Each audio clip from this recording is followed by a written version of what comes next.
चुनाव में हार के बाद ममता बनर्जी के संगीन इल्जाम सामने आए हैं। ममता बनर्जी ने सीधे सीधे इलेक्शन कमीशन को घेरा। उन्होंने कहा कि मेरे इस्तीफे का सवाल ही नहीं है, मैं हारी नहीं तो इस्तीफा क्यों, हम नैतिक तौर पर जीते हैं। ममता बनर्जी ने इस बात का जिक्र किया प्रेस कॉन्फ्रेंस करते हुए।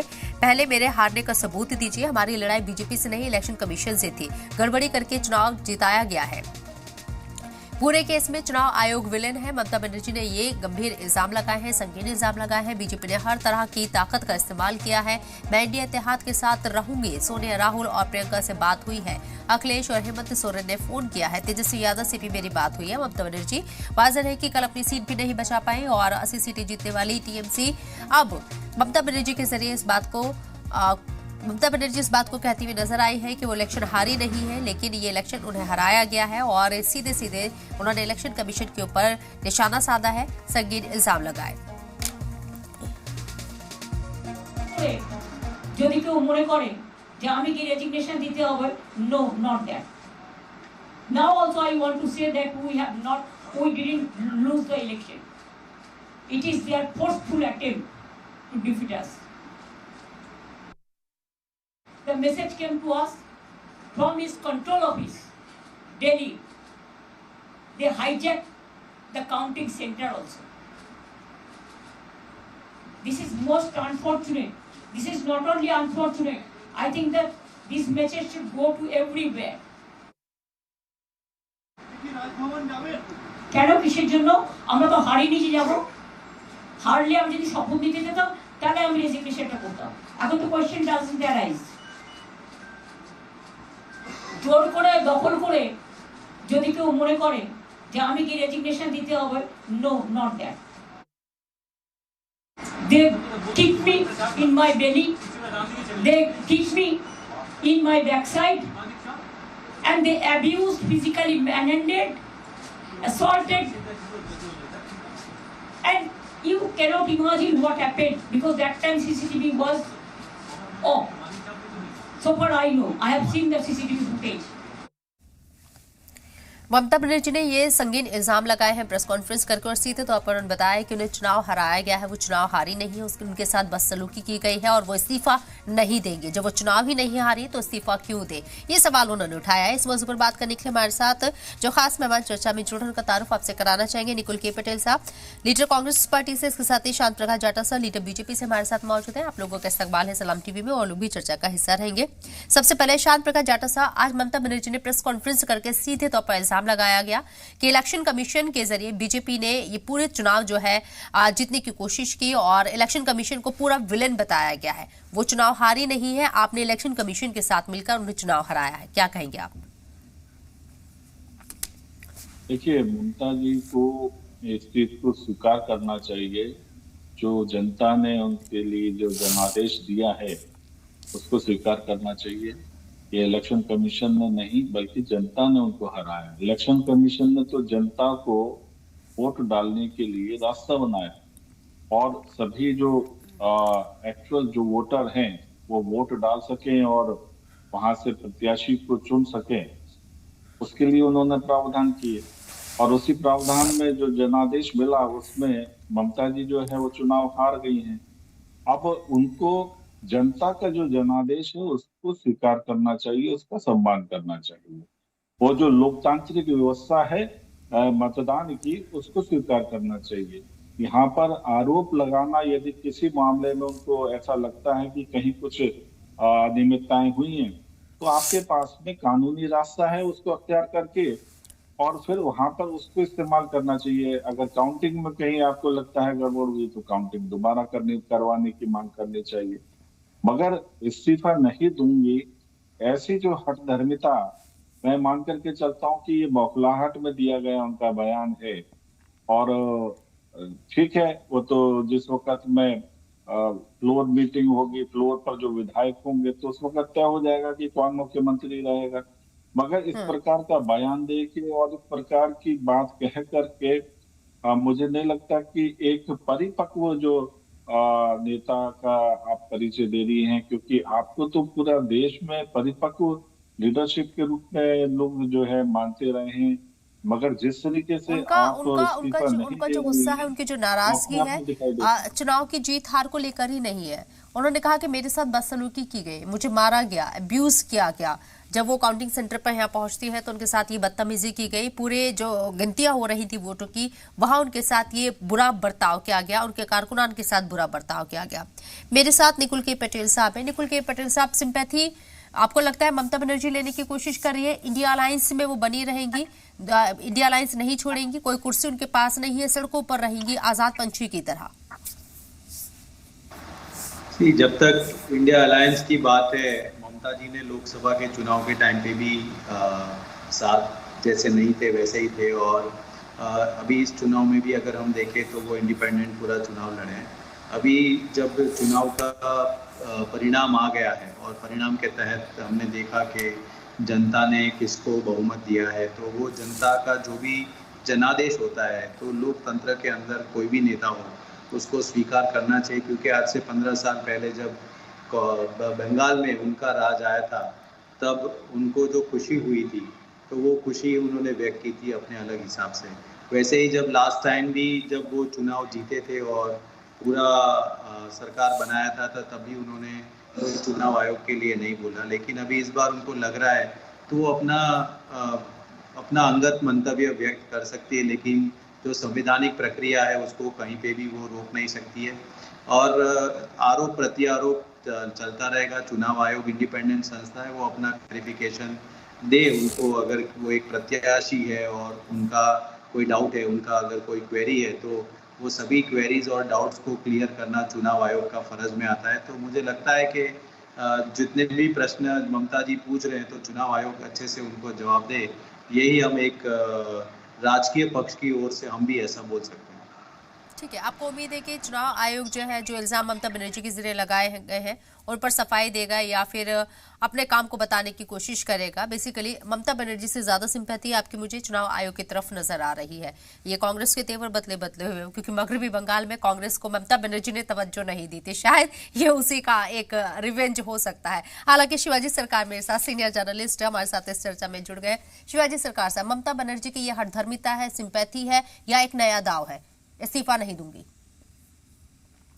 देखिए, ममता बनर्जी को भी मालूम है कि एक नॉर्मल कॉन्स्टिट्यूशनल प्रोसेस होता है और उसके जरिए सारी चीजें होती है। जब तक टर्म है तब तक है, या जब तक नेक्स्ट चीफ मिनिस्टर आता है तब तक एक चीफ मिनिस्टर जो भी कंटिन्यू करता है इनकम्बेंट, तो वो एज ए केयरटेकर कंटिन्यू करता है। ये ममता बनर्जी को मालूम है। पर सवाल यहाँ पर है कि ममता बनर्जी कुछ मुद्दों को शायद उठाना चाहती, जो मुद्दों पर उन्होंने खासकर खुल के बात की है। उन मुद्दों के जो बात है, मैं समझता हूँ वो लाना चाहती है, वो मुद्दे जो हैं लोगों तक पहुंचे और लोग उस पर बात करें। और जिस तरह ममता बनर्जी ने एक बात किया है, मैं समझता हूँ उससे सारा हिंदुस्तान बात कर रहा है, वो है कि ईवीएम की ट्रांसपेरेंसी की बात होगी। ईवीएम की ट्रांसपेरेंसी के लिए मैं समझता हूँ कि वाकई पूरे मुल्क को एक सोच समझकर एक उपाय करना चाहिए। सरकार कोई भी हो, सरकारें आती है, सरकारें जाती हैं, पर व्यवस्थाएं रहती है। तो ईवीएम के साथ अगर वीवीपीएटी और एक बैलेट का जो प्रोसेस का इंट्रोड्यूस किया जाए, उस पे काउंटिंग में थोड़ा वक्त लग सकता है। पर इस वक्त जिस तरह से इल्जामात ईवीएम पे लग रहा है, और मैं समझता हूँ इलेक्शन कमीशन के लिए भी अच्छी बात नहीं है, तो वो अगर हम कर लेते हैं तो जो बातें ममता बनर्जी वीवीपैट तो यूज होता है, वीवीपैट की काउंटिंग नहीं होती है। वीवीपैट की काउंटिंग सिंबॉलिक होती है और नहीं होती है, वर्चुअल नहीं होती है, सिंबॉलिक कहा जाता है, होती है ना। और वीवीपैट और बैलेट, क्योंकि वीवीपैट और ईवीएम दोनों एक ही चीज से जुड़े हुए हैं, और उसके साथ अगर बैलेट भी आप इंट्रोड्यूस कर देंगे, काउंटिंग में थोड़ा बहुत ज्यादा लग सकता है। पर लोगों की जो शिकायतें आज है कि ट्रांसपेरेंसी नहीं है, मेरे ख्याल में वो नहीं रहेगा। बाकी जो आपको भी डाउट लग रहा है ममता बनर्जी की तरह कि 15,000 वोटों से हारना भवानीपुर सीट पर, ममता बनर्जी 15,000 वोटों से शुभेंदु अधिकारी से हार गई हैं, आपको भी डाउट लग रहा है? मुझे डाउट की, मेरी डाउट की बात और उसके कोई मायने भी नहीं रहता मेरे डाउट का। देखिए, सीधी सी बात है, जिस तरह से एसआईआर में वोट कटे हैं और एसआईआर का जिस तरह का असर चाहे तमिलनाडु हो, चाहे केरल हो, चाहे बंगाल हो, इनके चुनाव पे पड़ा है, वो दिख रहा है। तो अगर 4% वोट सिर्फ 27 लाख ही ले ले जो वोट ट्रिब्यूनल में पड़े हैं, और जो सारे वोट जिन्होंने कागज अपने अपने जो जमा किए हैं उनके वोट को रिस्टोर करने में किसी को भी कोई परेशानी होनी नहीं चाहिए थी, कोर्ट को भी नहीं होनी चाहिए थी, इलेक्शन कमीशन की भी नहीं। उनमें से ज्यादातर इश्यूज वही हैं कि लॉजिकल डिस्क्रिपेंसी, जिसमें कि नामों में हेरफेर है, कुछ तरह की चीजें हैं, तो वो उनको कर देना चाहिए था। अगर वो 4% वोट आ जाते हैं तो इलेक्शन का नतीजा कुछ और हो सकता था। मैं ये नहीं कह रहा वो होता ही, ये जरूरी नहीं है कि बहुत सारी चीजें इलेक्शन में होती हैं, सिर्फ यही नहीं होता है कि वोटर्स के नाम से या नंबर से ही चीजें अच्छा, नहीं एक चीज होती, मैं आपसे तमाम समझना चीजें चाहूंगी, होती ममता बनर्जी अगर इस्तीफा नहीं देंगी तो क्या नया सीएम जो है ओथ नहीं ले पाएगा, नया सीएम का नाम जो है पेश नहीं हो पाएगा, राजभवन वो नहीं जाएंगे, क्या प्रोसेस रहने वाला है? देखिए, नहीं, ऐसा नहीं होता। ममता बनर्जी को भी पता है कि उनको मुद्दों को बनाना है, इसलिए कह रही है। नवंबर, देखिए 7 मई तक जो है असेंबली की जो टर्म है वहां तक है, और ममता बनर्जी भी जानती है इस बात।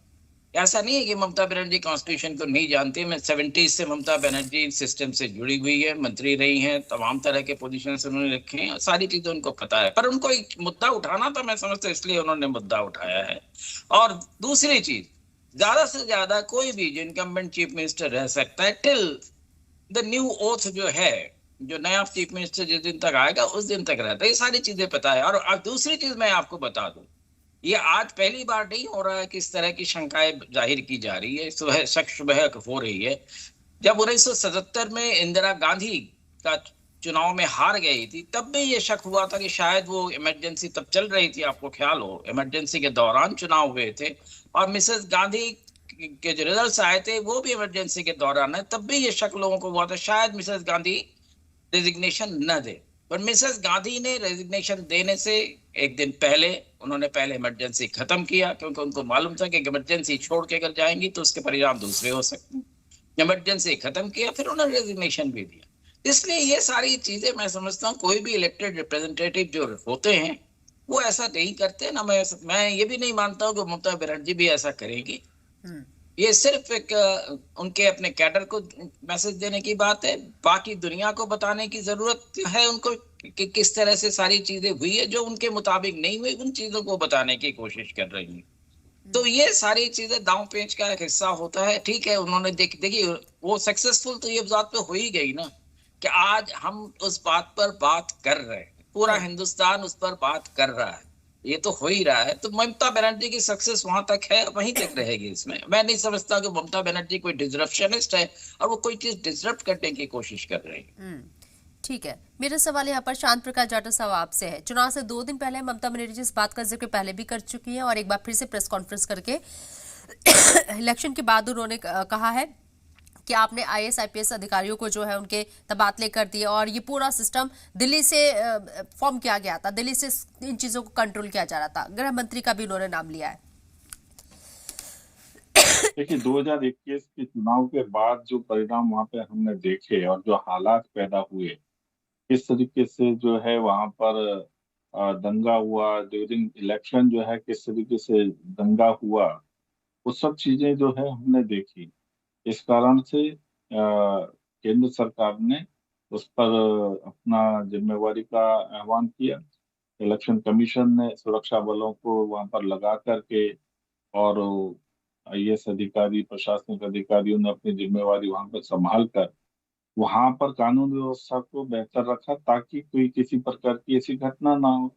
और उसका परिणाम ये भी निकला कि कहीं भी किसी प्रकार की कहीं ऐसी बड़ी घटना नहीं हुई जिसमें किसी की कोई जान गई हो। पिछली मरतबा तो आप देखो तमाम जानें चली गई थी, तमाम लोगों को चुनाव के दौरान भी और चुनाव के बाद भी जान देनी पड़ी थी। तो वो चीज नहीं हुई, बहुत बढ़िया तरीके से चुनाव निपटा। और साथ ही साथ वह लोग चुनाव देने पहुंचे जो मुंह पर उंगली रख करके जा रहे थे, क्योंकि उनको सुरक्षा बल पर जो आर्मी वहां पर जो लगाई थी उस पर भरोसा था, क्योंकि उन्होंने साफ स्पष्ट कहा लोगों ने कि हमें यहाँ की लोकल पुलिस पर बिल्कुल भरोसा नहीं है। तो इस प्रकार की घटनाएं सब ध्यान में आ रही थी। ऐसा नहीं है कि हम लोग जो है ना उस घटनाओं से अनभिज्ञ हैं। वहां पर जरूरत थी सख्त सुरक्षा बल की, वो लगा और उसके कारण से ही वोट जो है वो प्रॉपर तरीके से वहां के नागरिक डाल पाए और उसको चुन पाए जिसको वह लोग विकास के लिए चुनना चाहते थे, यानी भारतीय जनता पार्टी को। उन्होंने भारतीय जनता पार्टी के पक्ष में वोट देकर के डबल इंजन की सरकार वहां पर जिताई है, बना दी है। और उसका परिणाम वहाँ की जनता को देखने को मिलेगा। वहाँ पर जिस तरीके से प्रोग्रेस होगी, डेवलपमेंट होगा, विकास होगा, उसका लाभ जो है वहाँ की जनता को मिलेगा। अ, ठीक है, ममता बनर्जी जो है, अभी पत्रकार मित्र जो है उन्होंने कहा कि परिपक्व हैं, पक्की बात है, वो उन्होंने अपने ध्यान आकर्षण के लिए इस्तीफा का हो सकता है कि मामला उठाया हो, और आज हम उन्हीं के इसी ध्यान आकर्षण के कारण से वो आकर्षित हुए और टीवी पर बैठ करके चर्चा कर रहे, यानी वो अपने मकसद में तो सफल हुई। और नहीं, नेता लेकिन का इस तो मकसद सीधा में सफल सीधा होने के वसूल बाद यही में क्या, होता है बंगाल कि की सत्ता तो उनके हाथ में आएगी नहीं, अपोजिशन में वो बैठेंगे और वो खुद भी नहीं जीत पाई है पहली बार तो ये सारी चीजें करके उन्हें फायदा बंगाल में ग्राउंड पर नहीं होने वाला है, ना ही सत्ता उनके पास वापस जाने वाली है, ये सच्चाई है। मेरा सवाल निकुल के पटेल साहब जनता को आपसे, फायदा किया। जी जी कंप्लीट कीजिए शांत प्रकाश जाटव साहब। देखिए, जनता को फायदे की आवश्यकता है और जनता ने उनको जो है आराम करने के लिए बैठा दिया। काफी मेहनत करी उन्होंने पिछले 15 वर्ष से लगातार। अब वो इत्मीनान से जो है वो काम देखें। जनता ने दूसरों को, भारतीय जनता पार्टी को बागडोर दे दी है, तो जनता की पसंद से ही प्रदेश में बनेगा ना क्या जो विपक्ष नहीं मान सिस्टम रहा है जो क्योंकि है। अब विपक्ष में किसी टीएमसी है, के वहां विपक्ष ये नहीं मान रहा है कि जनता ने आपको मैंडेट दिया है। विपक्ष, ममता बनर्जी विपक्ष की बड़ी नेता होंगी आने वाले वक्त में, वो ये मानती है कि चुनाव जो है उनसे छीना गया है, ये हार उनके ऊपर थोपी गई है, ये नैतिक तौर पर हार नहीं है, ये अपने कागजों में उनको हार दिखाई है, नैतिक तौर पर वो हारी नहीं है, यही वो बार बार पॉइंट रख रही है। एक सवाल मैं लेना चाहूंगी निकुल के पटेल साहब आपसे। ममता बनर्जी ने कई सरकारों का जिक्र किया, यहाँ पर राजीव गांधी सरकार का भी जिक्र किया, मनमोहन सरकार का जिक्र किया, अटल बिहारी सरकार का जिक्र किया। महिलाओं को लेकर बीजेपी बहुत ज्यादा अपनी बातें रखती है, महिला सशक्तिकरण की बात करती है। मां काली का जिक्र हमने बंगाल में देखा कि पूरे चुनाव के अंदर किस तरीके से किया गया। ये एक सिंबॉलिक आप देख सकते हैं कि बताने की कोशिश की गई कि महिला सशक्तिकरण के लिए बीजेपी किस हद तक जा सकती है। नारी शक्ति वंदन अधिनियम का भी जिक्र हुआ।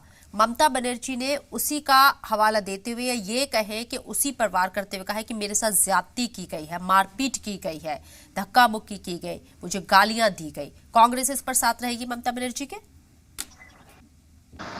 अगर कोई भी महिला पे अगर कोई बल प्रयोग होता है और खास करके वो संवैधानिक पद पर है और अगर उसके साथ ऐसा हो रहा है, तो जो भी मौजूदा सरकार है, वो चाहे केंद्र की हो या राज्य की, उनको इनका एलिगेशन या आरोप या फरियाद जो भी वो लेना चाहिए। और जो भी सेंटर्स थे वो सीसीटीवी से सज्ज है, और सीसीटीवी से अगर सज्ज है तो चुनाव आयोग का रिस्पॉन्सिबिलिटी बनता है कि उनका जो भी कंप्लेन है वो लेकर जो भी अधिकारी लोग जो ऐसा कर रहे थे उनके साथ जो भी एक्शन लेना वो लेना चाहिए।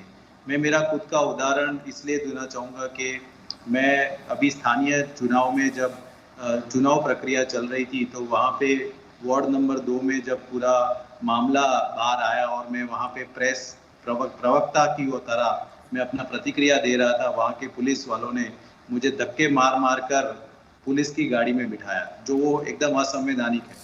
बराबर है, तो ऐसा अगर उनके साथ भी हुआ है तो डेफिनेटली उनका कंप्लेन है, तो वो चुनाव आयोग को सीरियसली उस पर वर्क करना चाहिए। जब तक भारतीय जनता पार्टी की बात है, भारतीय जनता पार्टी महिला सशक्तिकरण की बातें करती है, लेकिन हमने देखा है कि कई राज्यों में महिलाओं के साथ जो अन्याय हो रहा है, सबसे ज़्यादा बीजेपी शासित राज्यों में ही हो रहा है। हम महिला के साथ इसलिए है क्योंकि उन पे ज्यादती हुई, और अगर उन पे धक्का मुक्की हुए तो उनकी फरियाद सुननी चाहिए और लेना चाहिए। इस बात पे हम ममता बनर्जी के साथ खड़े हैं। ठीक है, उन्होंने बात भी की है, कांग्रेस टॉप लीडरशिप से बात भी की है। ममता बनर्जी ने इस बात का जिक्र किया कि उनकी सोनिया, राहुल गांधी और प्रियंका गांधी से भी बातचीत हुई है, अखिलेश यादव से भी बातचीत हुई है, हेमंत सोरेन से भी बातचीत हुई है, यानी कि विपक्ष को एक मजबूत कड़ी के तौर पर कहीं ना कहीं वो इस्तेमाल करना चाहती है या उसके साथ खुद को मजबूती के साथ जोड़ना चाहती है, क्योंकि अब सत्ता उनके हाथ में नहीं है। हालांकि इससे पहले उनके तेवर बदले हुए थे इंडिया अलायंस को लेकर खासकर। मेरा सवाल यहाँ पर शिवाजी सरकार साहब आपसे है, आपको क्या लगता है कि इंडिया अलायंस में ममता बनर्जी एक बार फिर से उतनी मजबूत पकड़ बना पाएंगी, क्योंकि उनके बयान और बंगाल इलेक्शन, चाहे लोकसभा की बात हो या फिर अभी असेंबली चुनाव की बात हो, वो इत्तेहाद उनका दिखता नहीं, और गाहे बगाहे वो कांग्रेस को लेकर खास तौर पर टॉप लीडरशिप को सवाल भी खड़े करती रही है कई मर्तबा। नहीं, मैं समझता हूं ममता बनर्जी बयान कुछ भी दे, पर वो कांग्रेस के साथ गाय बगाए हर वक्त खड़ी रही है। अभी भी जो पार्लियामेंट में नारी शक्ति वंदन के नाम से जो डिलिमिटेशन का बिल आया, उसमें भी हमने देखा कि वो सारे इंडिया गठबंधन के लोग एक साथ खड़े रहे। इसलिए इस तरह की बातें सोचना फिलहाल जो है, मैं समझता हूँ बेमानी है।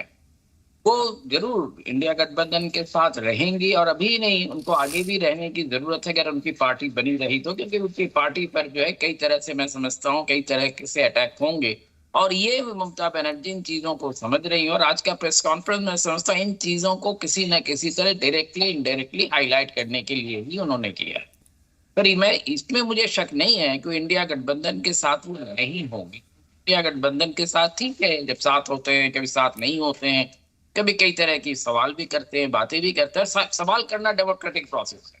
कांग्रेस के अंदर हर वक्त ये रहा है, सवाल तो कांग्रेस के चीफ मिनिस्टर जब डॉक्टर बीसी रॉय थे, विधान चंद्र रॉय थे और प्रधानमंत्री नेहरू थे देश के प्रधानमंत्री, तो लगातार बीसी रॉय जो है प्रधानमंत्री के से सवाल पूछते थे, सवाल बताते थे और केंद्र के खिलाफ बयाने देते थे।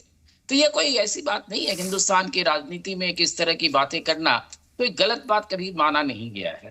तो इसलिए ये चीजें होनी चाहिए। और एक ही कांग्रेस के कई, वही नहीं, सीबी गुप्ता लगातार केंद्र से कहते रहे कि हमारे साथ केंद्र नाइंसाफी कर रही है। उत्तर प्रदेश में भी ये हुआ है और राज्यों में भी सशक्त मुख्यमंत्री होते थे और इस तरह के सवाल वो साफ साफ पब्लिक प्लेटफॉर्म पे बैठ के करते थे। एआईसीसी के मीटिंग में करते थे, सीडब्ल्यूसी के मीटिंग में भी होता था। तो उन दिनों रिपोर्टिंग सिर्फ ये नहीं होता था कि पार्टी के लीडर ने किया कहा, पर पार्टी के दूसरे लीडरों ने किया कहा, ये भी होता था। वो परंपरा खत्म नहीं होनी चाहिए। अगर ममता बनर्जी सवाल करती है कांग्रेस से तो क्या गलत है, या कांग्रेस के लोग ममता बनर्जी से सवाल करते हैं तो उसमें भी कोई गलत बात नहीं है। मैं समझता हूँ ये परंपरा ही गलत है कि सवाल ना करो। सवाल ना करना कभी भी जो है डेमोक्रेटिक नहीं होता है। सियासत है और जमहूरियत अगर है तो सवाल जवाब तो होंगे, होते रहने चाहिए। उसी से सारी बातें खुल के आती है। आज बहुत सारी जो है आप कम्युनिटी के हिसाब से अगर बात करें, बहुत सारी प्रॉब्लम्स इसलिए हो रही है कि हमारी बातचीत ही नहीं हो रही। खुल के अगर बातचीत होती है तो बहुत सारी बातें ऐसी है जिस पर हम आजकल बात नहीं करते हैं या आप सोचते हैं कि क्यों बात करें। तो ये नहीं होनी चाहिए किसी भी समाज में। तो अगर खुल के बात होती है तो चीजें सुलझती है, उलझती नहीं। ठीक है, मेरा सवाल यहाँ पर शांत प्रकाश जाटव साहब आपसे रहेगा। ममता बनर्जी कहती है कि अत्याचार की एक इंतहा होती है, लेकिन यहाँ वो भी पार कर दी गई। यानी कि अब बीजेपी की सरकार क्योंकि मगरबी बंगाल में बनने जा रही है, ओथ सेरेमनी होगी 9 तारीख को के आसपास, तो साफ इशारे दे रही 5 साल अब अत्याचार होगा। आप विकास का विजन दिखा रहे हैं, ममता बनर्जी उसे अत्याचार बता रही है। उन्होंने आज से काम करना शुरू कर दिया है, क्योंकि विपक्ष में बैठना है और चलो सदन में नहीं बैठेंगी मगर बाहर से तो विपक्ष का काम उनको करना है, तो कहीं ना कहीं तो वो क्रिटिसाइज करेंगे। अब चूंकि हमने बागडोर संभाल ली है, हमने जो वायदे किए हैं जनता से हमें उसको फुलफिल करना है। जो हमने मैनिफेस्टो में जो लिखा, उन सारे वायदों को अपना कार्यकाल में पूरा करेंगे। 5 वर्ष जो है हमने जनता को जो वायदे किए हैं, वहाँ डेवलपमेंट कैसे, क्योंकि केंद्र की योजनाएं तो चलो वहां पर हो रही थी मगर प्रदेश जो है सब चीजों से वंचित था। किस तरीके से नई इंडस्ट्रियां वहाँ स्टैब्लिश की जाए उस पर ध्यान रहेगा, और किस तरीके से लोगों को वहाँ रोजगार के साधन मुहैया किए जाए, सारी व्यवस्थाओं पर काम करेगी सरकार हमारी। तो आगे आने वाले दिनों में हमें अपना काम करना है, ममता जी जो अपना वो काम करेंगे। ठीक है, एक छोटा सा रिएक्शन निकुल के पटेल साहब, 10 सेकेंड, बहुत जल्दी से। क्या रिएक्शन देना है? Final comment. फाइनल कमेंट अगर चुनाव आयोग जो एक इंडिपेंडेंट संस्था है, उसको एक ही रिक्वेस्ट है कि अगर कोई उम्मीदवार या प्रत्याशी आपका प्रक्रिया पे कहीं पे भी सवाल उठाता है तो आपको उसका क्लैरिफिकेशन देना आपका जवाबदारी है। आप अपने जिम्मेदारी से पल्ला नहीं झाड़ सकते। और अगर किसी महिला के साथ अगर कुछ धक्का मुक्की और वो भी एक मुख्यमंत्री थी जो उसके साथ हुआ है, तो वो पूरा सीसीटीवी फुटेज देखकर जो भी अधिकारी ऐसा कर रहे हैं उनके खिलाफ कार्यवाही करनी चाहिए, क्योंकि अभी कॉन्स्टिट्यूशनली पूरा अधिकार चुनाव आयोग के पास है। ठीक है, फाइनल कमेंट शिवाजी सरकार साहब, बहुत जल्दी से। मेरा फाइनल कमेंट यही है कि मैं समझता हूं कि ममता बनर्जी के बारे में जो शक शुबा किए जा रही है, मेरे ख्याल में इसकी शायद जरूरत है नहीं। ममता बनर्जी बहुत सुलझी हुई नेता है, तो अपना टेंशन देने के लिए जो कुछ कहा है उतना ही कहा है। और दूसरी चीज मैं समझता हूँ जो भी कॉन्स्टिट्यूशनल बॉडीज है, चुनाव आयोग या कोई हो, उनको इन सारी चीजों को जो है संज्ञान लेना चाहिए और उसके हिसाब से काम करते रहना चाहिए, जिससे कि देखिए सबसे बड़ी चीज हिंदुस्तान में सबसे बड़ी जो एक संस्था बनाई जो अमेरिका में भी नहीं है, जो चुनाव आयोग है, और चुनाव आयोग की जो साख है वो पूरे मुल्क की साख है, वो बनी रहनी चाहिए। ठीक है, बहुत बहुत शुक्रिया आप खास मेहमानों को हमारे साथ जुड़ने के लिए, अपना कीमती वक्त देने के लिए बहुत बहुत शुक्रिया।